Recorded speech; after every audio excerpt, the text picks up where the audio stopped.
Good morning बच्चों। आज हम गॉस थ्योरम से रिलेटेड नेक्स्ट डेरिवेशन पढ़ेंगे, जिसमें हम किसी कंडक्टिंग सॉलिड स्फीयर या स्फेरिकल शेल की इलेक्ट्रिक फील्ड को गॉस थ्योरम के थ्रू क्या करेंगे, डिराइव करेंगे। तो जैसा कि आप बच्चों लास्ट के 2 वीडियोस में देख चुके होंगे, मैं किसी भी डेरिवेशन को डायरेक्ट चालू नहीं करता हूं, बट उससे पहले कुछ चीजें मैं पहले एक्सप्लेन करता हूं। तो यहां पे भी अपन वही काम करेंगे बच्चों। मान के चलो मेरे पास एक चार्ज्ड सॉलिड स्फीयर है, ओके। अब डायरेक्ट चालू करने से पहले मैं क्या कर रहा हूं, इसके सरफेस के जस्ट नीचे बच्चों एक गॉसियन सरफेस एज्यूम कर रहा हूं, ओके। क्यों कर रहा हूं सब आपको थोड़ी देर में क्लियर हो जाएगा। अभी मैं क्या कर रहा हूं, एक चार्ज्ड सॉलिड स्फीयर के सरफेस के जस्ट अंदर एक गॉसियन सरफेस एज्यूम कर रहा हूं, ओके। नाउ अब मैं इसमें गॉस थ्योरम लगाने जा रहा हूं। गॉस थ्योरम क्या बोलता है कि flux associated with a closed body is equal to, अपन पढ़ चुके हैं एक फॉर्मूला इसका ये होता है, which will be equal to Q in by epsilon not. Gauss theorem क्या बोलता है, flux associated with a closed body Q in upon epsilon not के बराबर होता है। और क्लोज्ड बॉडी के लिए फ्लक्स का ये एक्सप्रेशन भी होता है, हम लोग पहले डिस्कस किए थे। अब आप याद करो, इलेक्ट्रोस्टैटिक कंडीशन में कंडक्टर के अंदर इलेक्ट्रिक फील्ड कितनी होती है, ओके। तो आपको याद होगा कि इलेक्ट्रोस्टैटिक कंडीशन में कंडक्टर के अंदर इलेक्ट्रिक फील्ड कितनी होती है, 0 होती है। और ये जो मैंने अभी गॉसियन सरफेस एज्यूम किया है, मतलब जहां पे भी मैं गॉस थ्योरम लगा रहा हूं, वो मेरे कहां है, अंदर है। कहां है, अंदर है। और अंदर होने के कारण ही यहां पे इलेक्ट्रिक फील्ड कितनी होगी, 0 होगी। कितनी होगी, 0 होगी। इसीलिए Q in by epsilon not की वैल्यू भी कितनी आएगी, 0 आएगी। मतलब चार्ज इनसाइड कितना हो जाएगा, 0 हो जाएगा। तो ये बहुत इंपॉर्टेंट पॉइंट है जो बोर्ड में कई बार अलग से पूछता है कि इलेक्ट्रोस्टैटिक कंडीशन में जो एक्सेस चार्ज होता है वो कभी भी कंडक्टर के अंदर नहीं होता है। कंडक्टर के कहां होता है, सरफेस में होता है। कहां होता है, सरफेस में होता है। ये बहुत इंपॉर्टेंट पॉइंट है बच्चों कि interior of a conductor can have no excess charge in electrostatic situation, okay. Electrostatic situation के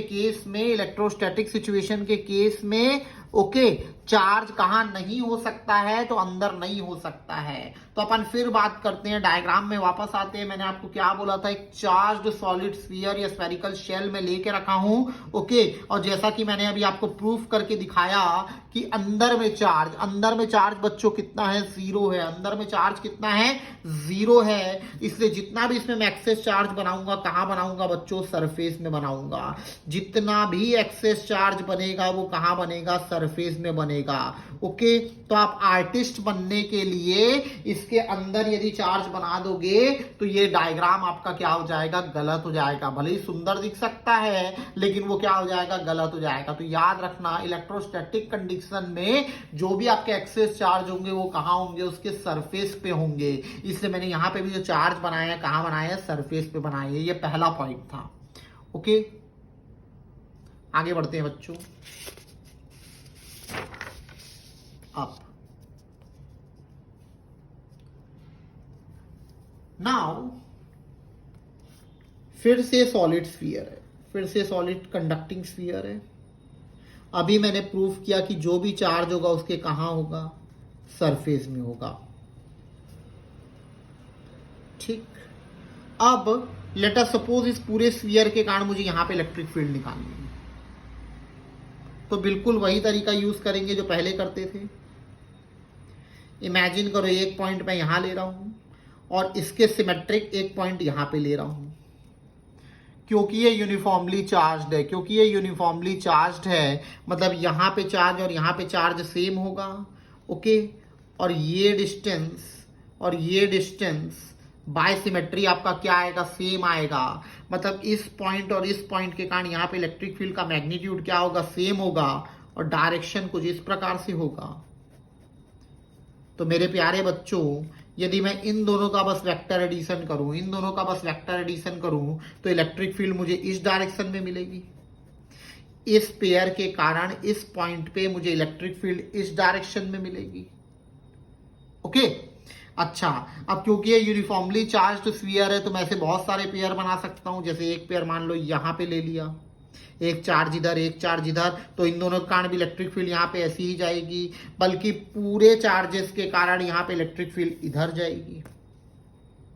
यदि मैं यहाँ पे निकालता तो इलेक्ट्रिक फील्ड आप बोलते इधर जाएगी, यदि मैं यहाँ पे बोलता तो इलेक्ट्रिक फील्ड इधर जाएगी, ऊपर बोलता तो ऐसी, यहाँ पे ऐसी, यहाँ पे ऐसी। तो याद करो बच्चों, इसको कौन सा पैटर्न बोलते हैं, तो रेडियल पैटर्न बोलते हैं। क्या बोलते हैं, रेडियल पैटर्न बोलते हैं। तो ये याद रखने वाली चीज है कि किसी भी स्फीयर के कारण जो इलेक्ट्रिक फील्ड बनेगी वो किस पैटर्न में रहेगी, रेडियल पैटर्न में रहेगी। किस पैटर्न में रहेगी, रेडियल पैटर्न में रहेगी। क्योंकि आप जानते हो बच्चों कि इलेक्ट्रिक फील्ड जिस पैटर्न में होती है उसी हिसाब से हम लोग अपना गॉसियन सरफेस एज्यूम करते हैं, ताकि जो हम वहां पे एंगल बनवाएं पॉजिटिव नॉर्मल इलेक्ट्रिक फील्ड के बीच का, वो या तो 0 बने या तो क्या बने, 90 बने।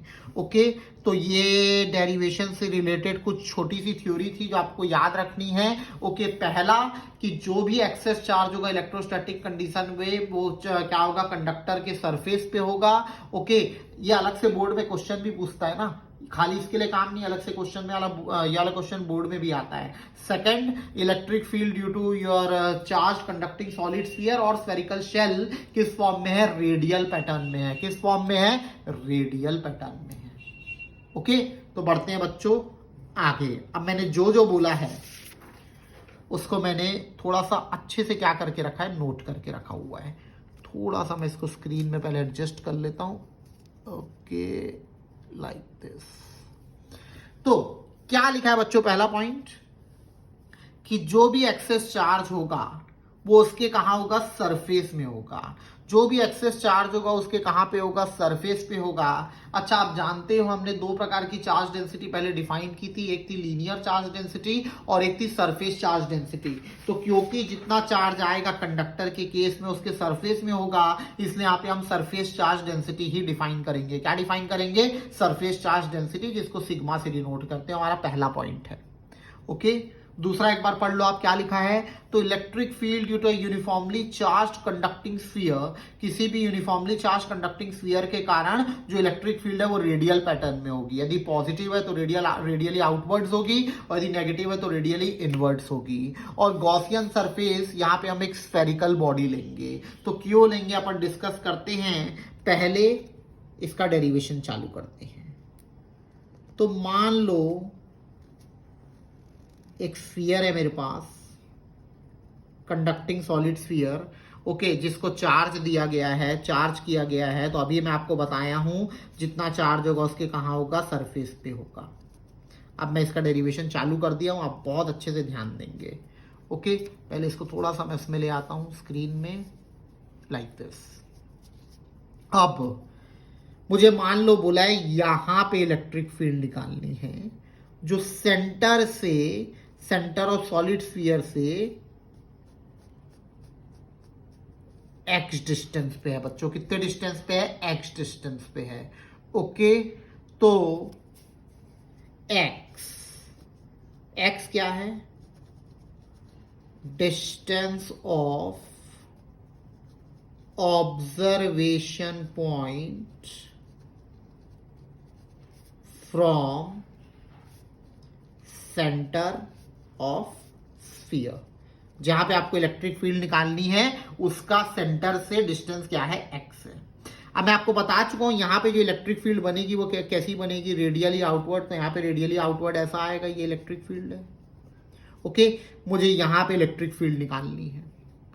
तो सबसे पहले यदि मैं गॉस थ्योरम लगाना चाहूं तो गॉस थ्योरम तो तभी लगता है जब चार्ज क्या होता है, किसी क्लोज बॉडी के अंदर एनक्लोज होता है। और जो एनक्लोज नहीं होता है तो हम एक हाइपोथेटिकल सरफेस से उसको क्या करते हैं, एनक्लोज करते हैं।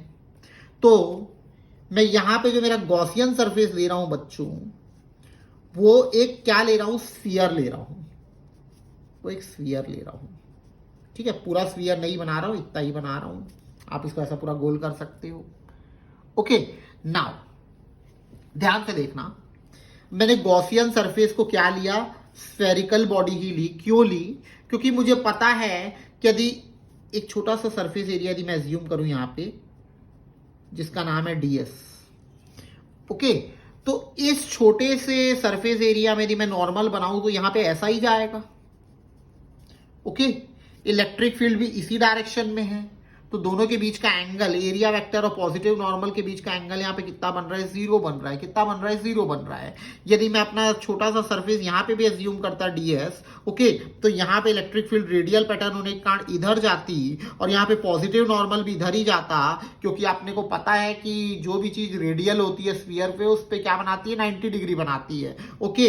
तो ये इलेक्ट्रिक फील्ड हो गई, ये फिर क्या हो गया, नॉर्मल हो गया आपका, तो दोनों के बीच का फिर एंगल कितना हो गया भैया, यहाँ पे फिर 0 हो गया, ओके।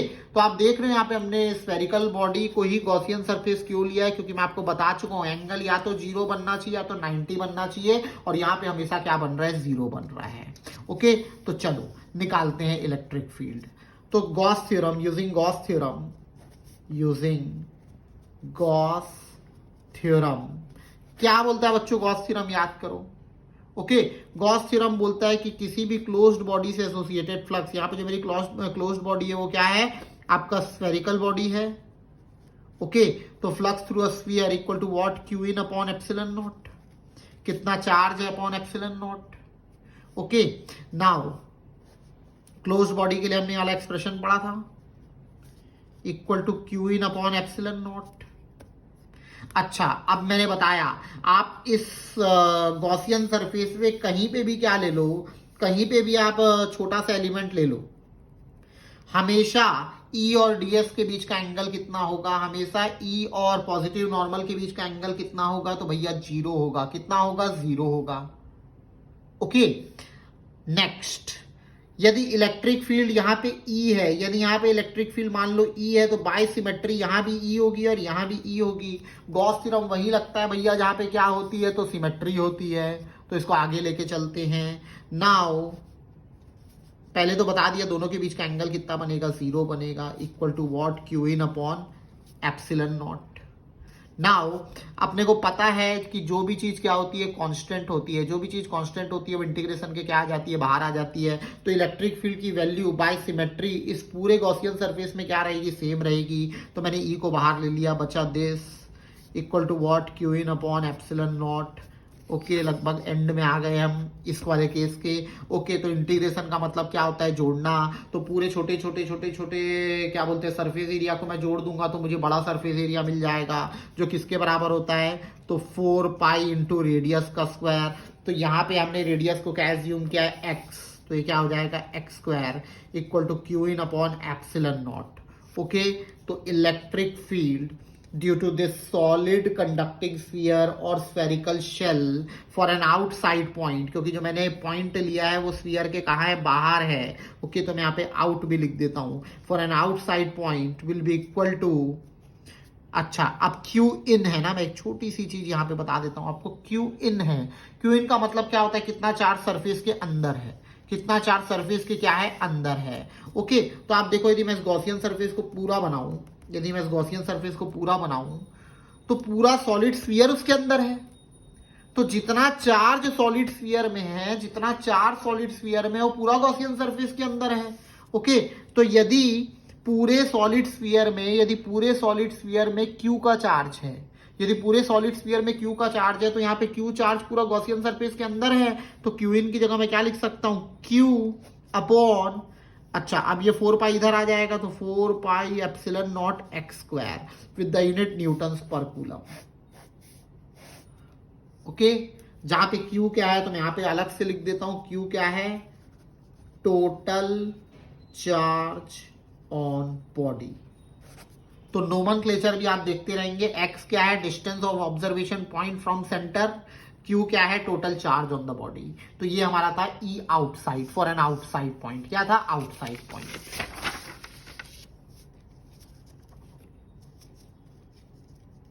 तो आगे बढ़ते हैं बच्चों।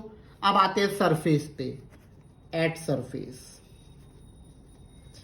अब मेरे को सरफेस पे क्या निकालनी है, इलेक्ट्रिक फील्ड निकालनी है। क्या निकालनी है, सरफेस पे इलेक्ट्रिक फील्ड निकालनी है। तो अब वापस डायग्राम को देखो, सरफेस का मतलब ये होता है, सरफेस का मतलब ये। तो यदि मेरा ऑब्जर्वेशन पॉइंट यहां आ जाएगा तब मैं कहां आ जाऊंगा, सरफेस में आ जाऊंगा।